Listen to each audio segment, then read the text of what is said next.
Ilan sa mga bagong karakter sa Batang Quiapo, ipinakilala na.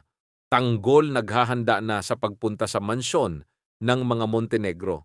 Sa latest episode ng Batang Quiapo, habang papunta sa tindahan si Tindeng at Roda, ay kinumpronta sila ng kanilang kapitbahay. Dahil daw sa kagagawan ng kanilang pamilya ay naospital ang kanyang kapatid. Salot daw sila sa kanilang barangay, kaya dapat ay lumayas na sila sa kanilang lugar. Hindi naman nagpatinag si Tindeng at sinugod ang kanilang kapitbahay. Inawat naman siya ni Roda. Habang naglalakad sila ay naririnig nila ang mga usapan ng kanilang mga kabarangay at sinasabing perwisyo sila sa kanilang lugar. Sinabi naman ni Roda na wag na lang silang pansinin.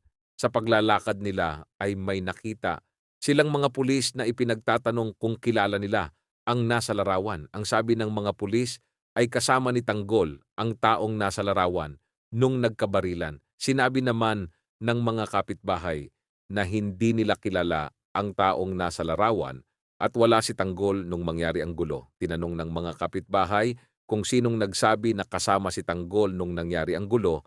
Sagot ng mga pulis ay si Rigor. Ang sabi ng mga kapitbahay ay matagal nang hindi pumupunta si Tanggol sa lugar nila. Hindi naman daw talaga si Tanggol ang nagdadala ng gulo sa kanila, kundi si Rigor. Dagdag pa ng mga kapitbahay na masama daw talaga ang ugali nito at siya dapat ang sisihin sa mga nangyayaring gulo sa kanila. Nung marinig yun ni Roda at Tindeng ay natuwa sila dahil hindi kayang ilaglag ng kanilang mga kapitbahay si Tanggol dahil mahal siya ng mga ito. Sa presinto natuwa si Marites nung makita si Tindeng at Roda. Tinanong ni Marites kung kamusta si David at kung ayos na ba ito. Nagalit naman si Roda at sinabing dapat ay hindi na niya iniisip si David dahil napakawalang hiya nito. Sagot naman ni Marites na kahit ano pang mangyari ay anak niya pa rin daw si David. Sagot naman ni Tindeng na si David ang may kagagawan ng lahat ng gulo. Kung hindi daw siya nagpanggap na anak ni Ramon Montenegro ay hindi mangyayari ito. At dapat daw ay si David ang nakakulong ngayon at hindi siya. Sa ospital, habang pinag-uusapan ni Attorney Vera at David ang paglilipat sa kanyang pangalan ng mga ari-arian ng mga Montenegro, ay nahuli sila ni Rigor na magkausap. Tinanong ni Rigor kung bakit may abogado doon. Sinabi ni David na ipinapalipat lang niya ang nabili niyang ari-arian sa kanyang pangalan. Nagalit si Rigor at sinabing hindi siya makakapayag na gagamitin niya ang perang galing sa mga Montenegro dahil galing daw ito sa kasamaan. Pinaniwala naman ni David na galing sa malinis na paraan ang perang pinambili niya ng mga ari-arian at pinaghirapan niya daw ito. Sagot naman ni Rigor na siguraduhin niya lang daw na galing talaga sa malinis na paraan ang pera.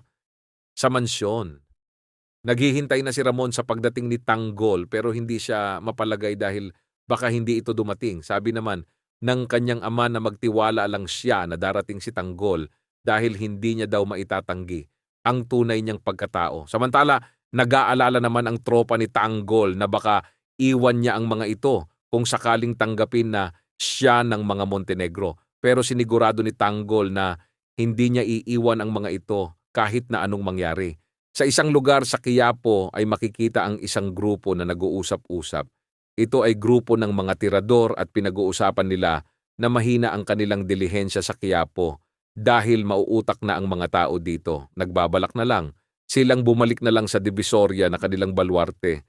Habang tumatawid sa kalsada ang kasamahan nilang babae, ay muntik na itong masagasaan. Nakaisip ang kanilang leader na pagkakitaan ang sitwasyon.